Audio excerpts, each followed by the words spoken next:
क्षणिक व्याधि के भय से, कि हम लोग को अगर सर दर्द हो जाए, क्षणिक व्याधि व्याधि मतलब बीमारी, भय से कोई वैद्य का वचन नहीं टालता। वैद्य मतलब डॉक्टर।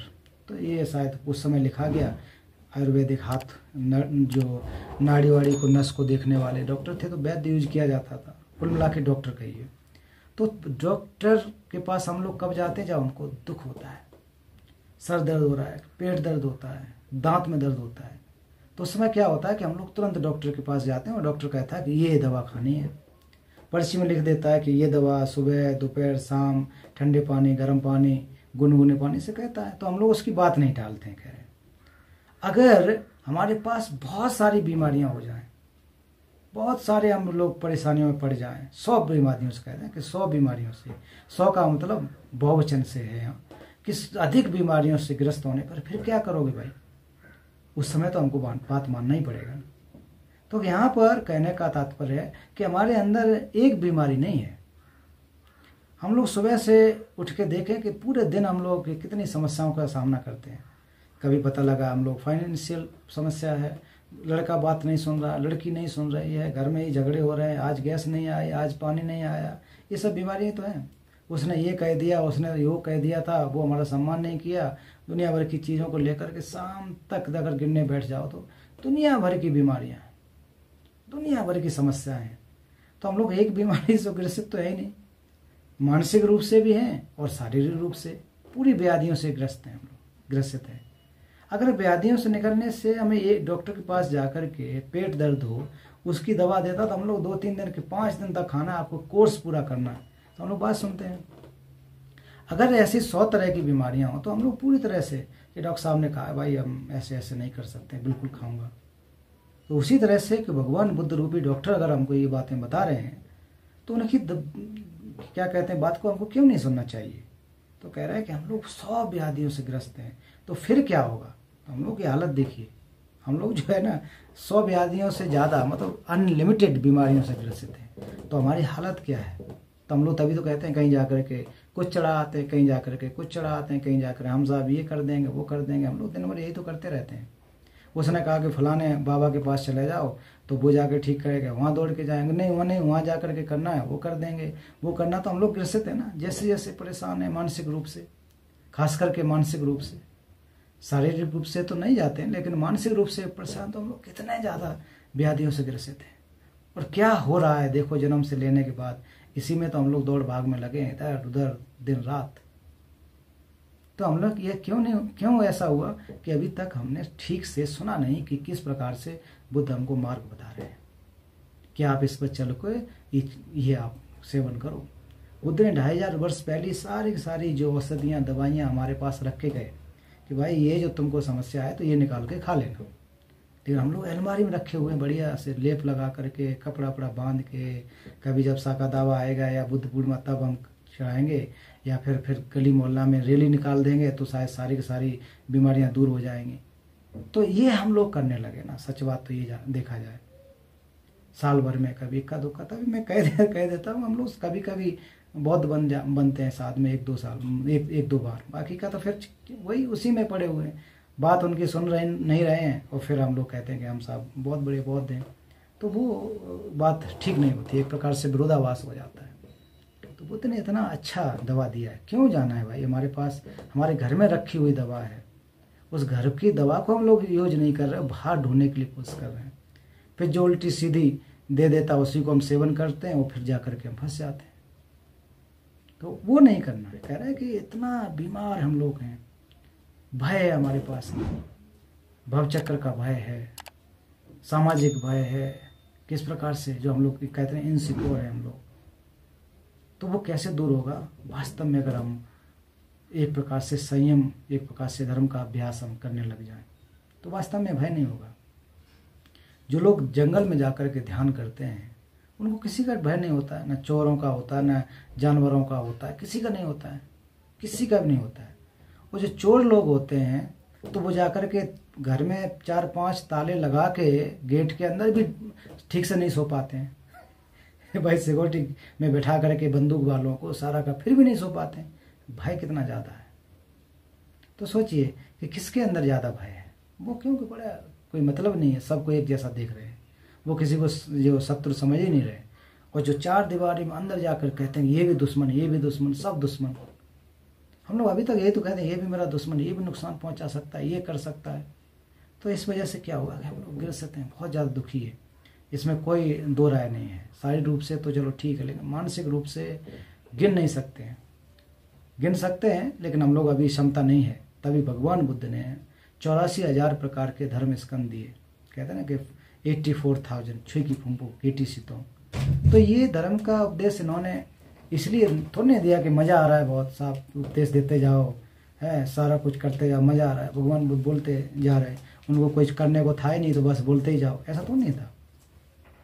तो बुद्ध ने इतने प्रकार के कहा कि हमारे अंदर बुराइयां हैं, इतनी समस्याएं हमारे अंदर, तो हर एक का एक एंटीडोट उन्होंने दिया है।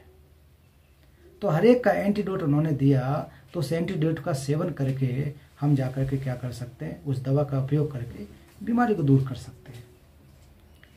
फिर कह रहे हैं कि एक ही व्याधि से जम्बू द्वीप के सब लोग मरते रहते हैं, एक ही व्याधि से, जिनकी चिकित्सा सब दिशाओं में ढूंढे नहीं मिलती। अब देखो यहाँ कह रहे हैं कि एक ही बीमारी से, एक ही व्याधि मतलब बीमारी से जम्बू द्वीप के लोग, जम्बू द्वीप भारत को कहा जाता था, यह भारत को अब पुराना नाम जो है जम्बू द्वीप के नाम से भी जानते थे, कि सब लोग मरते हैं एक ही बीमारी से, जिनकी चिकित्सा सब दिशाओं में ढूंढने नहीं मिलती। कि ऐसी कोई बीमारी हो कि उस बीमारी से सारे के सारे लोग मर रहे हो। जम्बू द्वीप तो उस समय, ये जब इन्होंने रचयिता ने जो लिखा है उस समय की बात है। पूरी दुनिया में ऐसी बीमारी आ जाए, मान लीजिए कि कोविड है, जब हम लोग देख सकते हैं हम लोग के जीवन के साथ घटित हुआ है कोविड-19, या जब कोरोना आया था तो एक बीमारी थी, है ना, इससे दुनिया के सारे लोग मर रहे थे। और शुरू में कोई दवा भी नहीं थी, कहीं भी दवा की उम्मीद नहीं थी।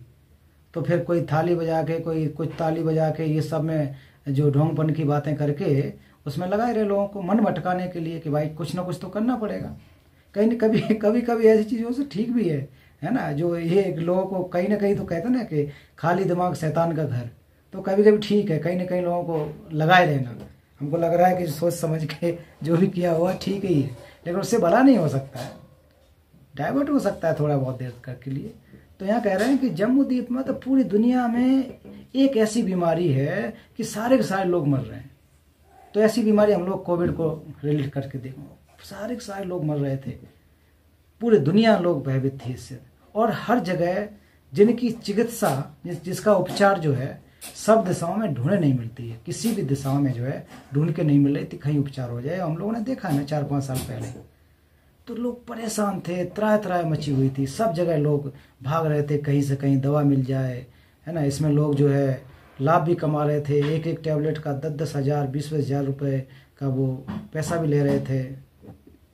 तो ऐसी बीमारियों को वो देखना चाहिए कि कितना ज़्यादा परेशान हम लोग हो जाते हैं।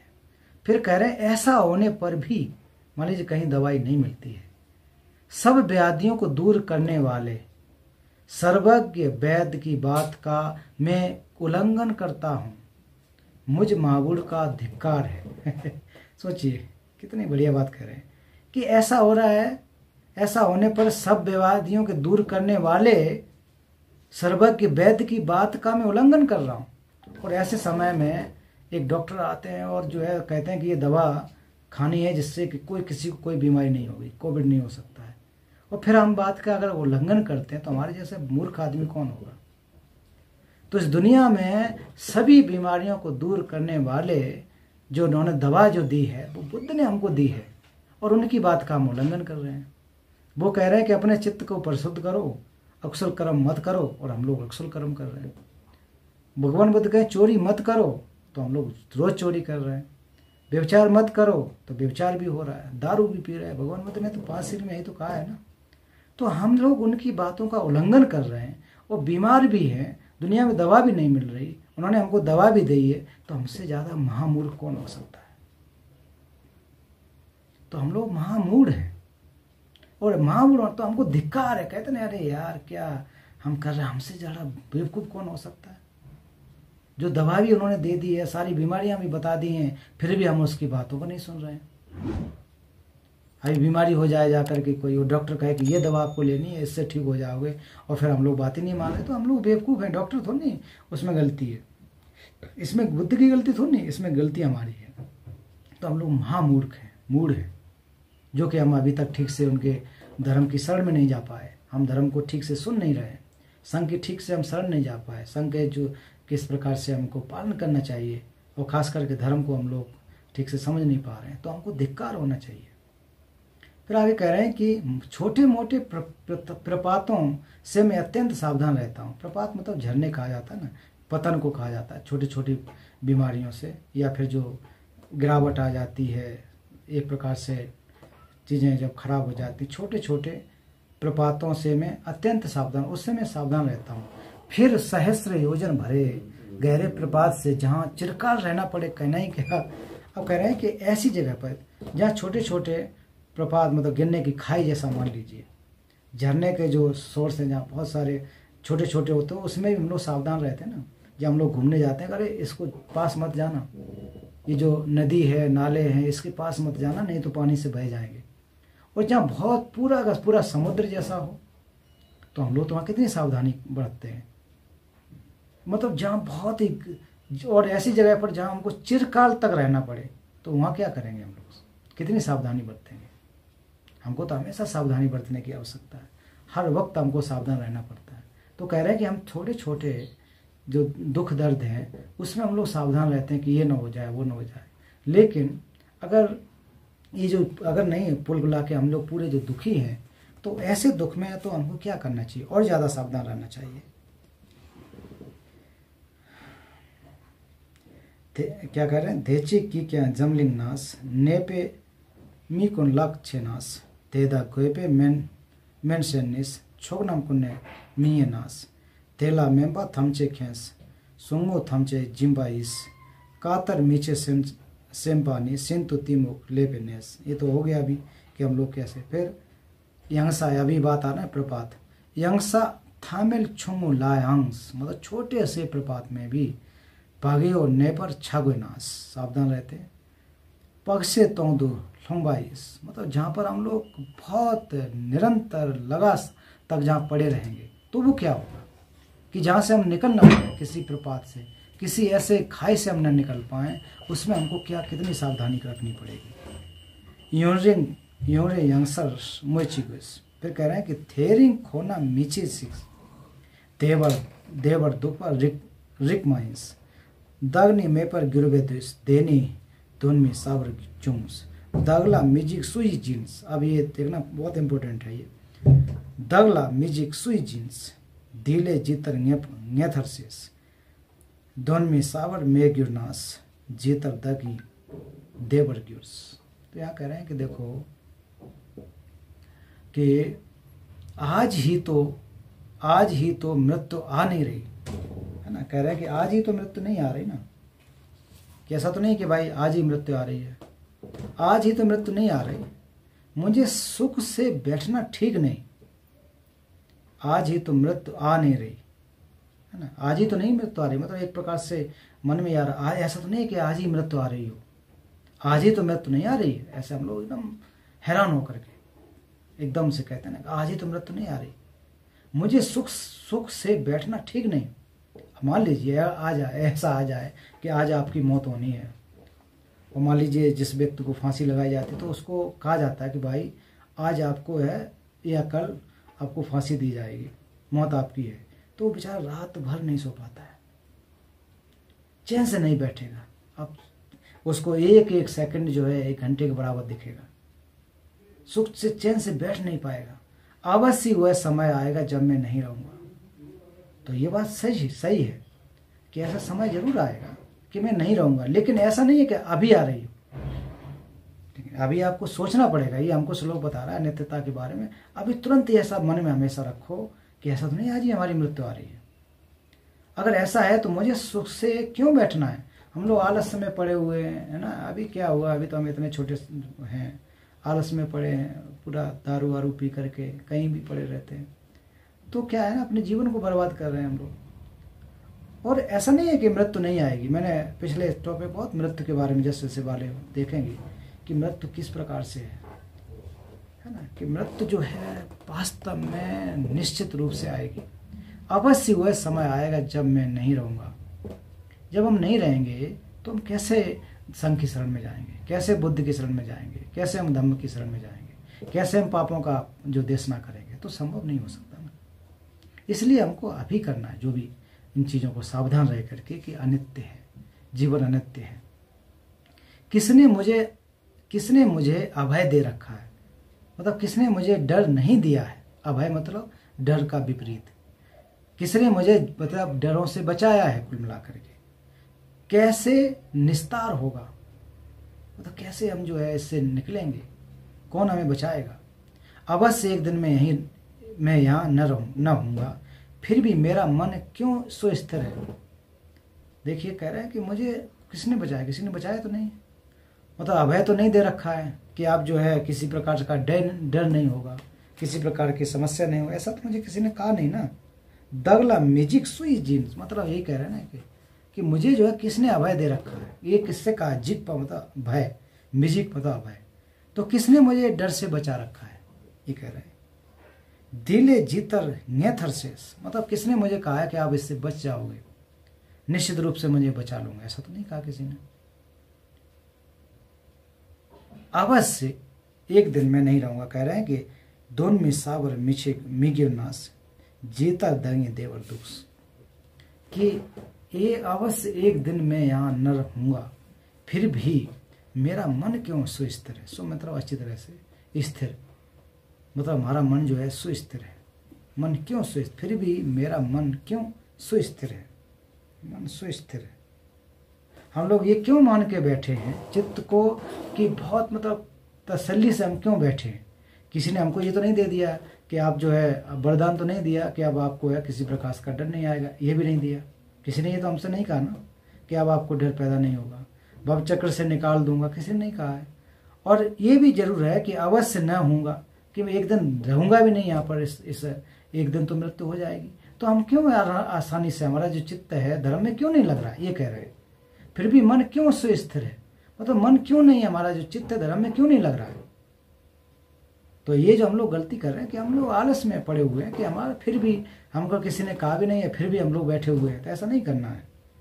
पूर्वानुभूत मतलब वस्तुओं के नाश हो जाने पर मेरे पास सार बचा ही क्या है जिसमें आसक्त हो मैं गुरु वचन न माने। कुल मिला कह रहे हैं कि जो वस्तुओं में सारी चीज़ों को हम जान रहे हैं कि नश्वर हैं, ये सारी चीज़ें चली जाएंगी, फिर भी हमारा मन जो है उसमें लगा हुआ है कि हाँ ये मेरा छूट जाएगा, घर छूट जाएगा, बैंक में देना है वो छूट जाएगा, ये हमारा रिश्तेदार छूट जाएगा। तो हम लोग इतना ज़्यादा अटैच हैं। और जबकि गुरुजन जो कहते हैं कि हमें अनिच्छा के बारे में समझना चाहिए, बुद्ध कहते हैं कि सभ्य संखार अनिच्छा, लेकिन हम लोग कहते हैं कि नहीं सारी परमानेंट है। हम लोग का विचार ही है, वो कहते हैं कि सारी इम्परमानेंट है, लेकिन हम लोग परमानेंट मान कर बैठे हुए हैं। तो इसलिए कह रहे हैं कि हम गुरुजनों की भी बात नहीं माने।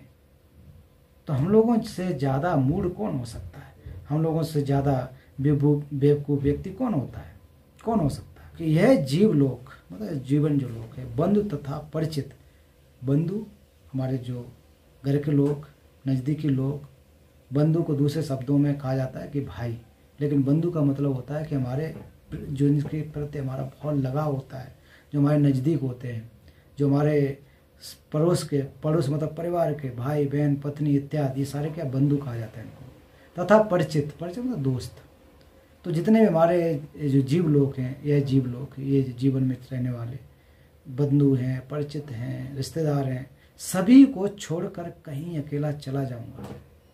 अब ये बात को हमको ध्यान रखना है, सारी की सारी लोगों को छोड़ के कहीं चला जाऊंगा, फिर सब प्रियों से मेरा लेना देना क्या है। जब सबको ही हम छोड़ के जाएंगे तो हम सबसे इतना ज़्यादा मोह क्यों रख रहे हैं।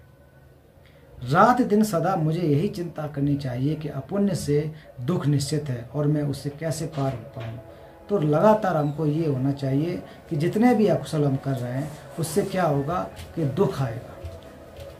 क्योंकि अपुण्य अगर करोगे, अकुशल हम कर्म करेंगे तो उससे क्या आएगा, हमको दुख आएगा। ये हमको हमेशा इस बात को मानना चाहिए, जानना चाहिए कि दिन रात सदा मुझे यही चिंता रहनी चाहिए कि तो रात दिन सदा मुझे यही चिंता करनी चाहिए कि अपुण्य से दुख निश्चित है और मैं उससे कैसे पार हो पाऊँ। तो हम लोगों का काम यही है कि अकुशल कर्म न करें। जो भी प्रकृति सावध और प्रज्ञप्ति सावध पाप मुझे अबोध मूड के कमाए हैं।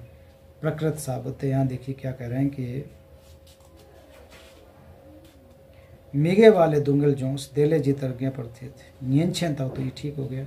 दागनी मीसे तिमुक पेस रांसीन खोना माथो पास पाप को चेपे दीपा खाई लेस खारों वाई खिपा नाम्स गोम्बो चैंडस। फिर यहाँ पर अवलोकन के लिए गोम्बो चैंगर मुन सुनतु थेलजर दुंगल जिग सेमकिस यहाँ था यहाँ दो छल चलते धेदा थमसे चल साकर किस टेम्पा नाम की दग की दिक्स नोम्बा लग पर सुंग दूसरों दीने सांपो माला नास लेंछा तानी योमी खीस चंजो सेम्पे चोपाला जुपा दीपा साको ले दी निपाओ। तो इसमें कह रहे हैं कि आगे जो भी प्रकृति साबद्ध और प्रकृति प्रज्ञप्त साबद्ध पाप मुझे अबोध मूड के द्वारा कमाए हैं, उन सब की देशना दुख से घबराकर मैं प्रभुओं के सामने हाथ जोड़ बारंबार प्रणाम करता हूँ।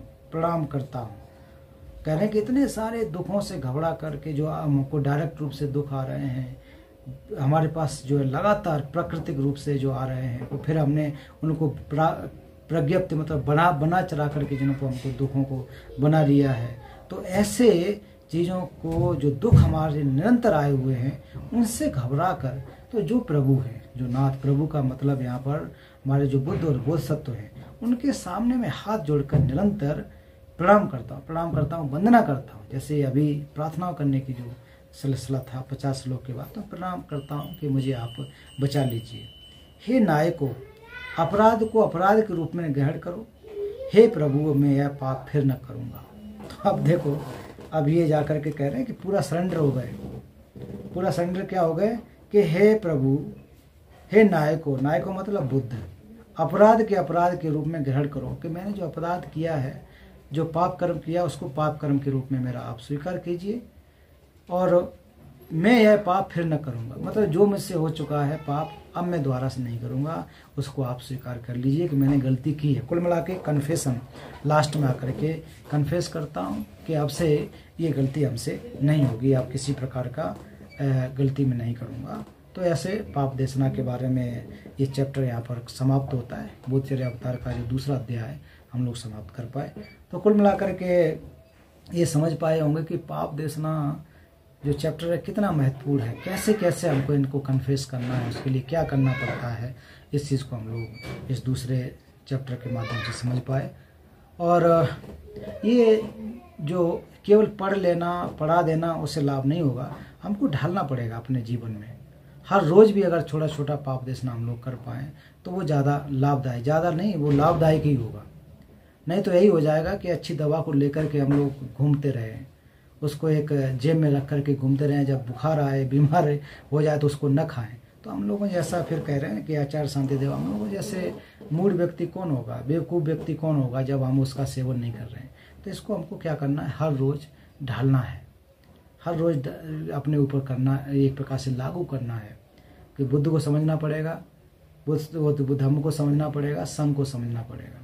उसके बाद सबसे महत्वपूर्ण बात कि हम इनकी शरण में जा रहे हैं, तो क्यों जा रहे हैं, डर की वजह से जा रहे हैं। तो डर से कौन बचा सकते हैं, हमको बुद्ध बचाएंगे। बुद्ध कैसे बचाएंगे, जो उन्होंने धर्म का उपदेश दिया है, तो इससे बचाएंगे। तो धर्म का उपदेश बुद्ध ने जो दिया है, जो धर्म में जो व्यवस्था की गई है, जिसको हम लोग आप सीख रहे हैं, इसको हम अगर रोज रोज सेवन करेंगे तो निश्चित रूप से हम लोग पहले क्या होंगे, भय से मुक्त होंगे। जैसे हम भय से मुक्त हो जाएंगे, हमको निर्वाण की प्राप्ति होगी और फिर उसके बाद जो हमको खुशी एक प्रकार से मिलेगी, सारे के सारे जो आवरण नष्ट हो जाएंगे, गे आवरण, क्लेश आवरण, तो हम बुद्धत्व की प्राप्ति कर लेंगे। केवल क्लेश आवरण नष्ट होंगे, बुद्धत्व जो क्या कहेंगे, निर्वाण की प्राप्ति होगी। ये हमारे अपने अच्छे शब्द जो पारिभाषिक शब्द हैं। सामान्य शब्दों में कहा जाए कि हम डरों से मुक्त होंगे तो क्या हो जाएगा, हमको निर्वाण की प्राप्ति करेंगे। अगर हम सारे के सारे सुख की प्राप्ति कर लेंगे तो बुद्धत्व की प्राप्ति करेंगे। इस प्रकार से सोच को लेकर के हम लोगों को अध्ययन करना है, विचार करना है। तो मैं आज यहाँ पर समाप्त करता हूँ और आप सभी लोग ध्यान रखें और जो भी पुण्य लाभ आज हमने अर्जित किया है वो जो हमारे जैसे पूर्व में हमने प्रार्थनाएं की थी कि थाईलैंड में और म्यांमार में लोग हताहत हुए, इसके अलावा भी दुनिया में जो भी जीवधारी है, क्योंकि हम लोग सब हित के लिए सर्व सत्यों के लिए ये परिणामना करते हैं, ये विचार बनाते हैं, एक प्रकार से कंपेशन अपनी करते हैं। तो उन सब के लिए आज का जो पुण्य अनुमोदन है, जो पुण्य का हमने लाभ कमाया है, उनके लिए हम लोग समर्पित करते हैं। सभी जीवधारी सुखी हों, इसी भावना के साथ हम सच्चे में प्रार्थना करेंगे। सब्बे सत्ता सुखी होन्तु, सब्बे होन्तु च खेमिनो, सब्बे भद्राणि पश्यन्तु, मा कंचित् दुःखमागमः। सब्बे सत्ता सुखी होन्तु, सब्बे होन्तु च खेमिनो, सब्बे भद्राणि पश्यन्तु, मा कंचित् दुःखमागमः। सब्बे सत्ता सुखी होन्तु, सब्बे होन्तु च खेमिनो, सब्बे भद्राणि पश्यन्तु, मा कंचित् दुःखमागमः। साधु साधु साधु।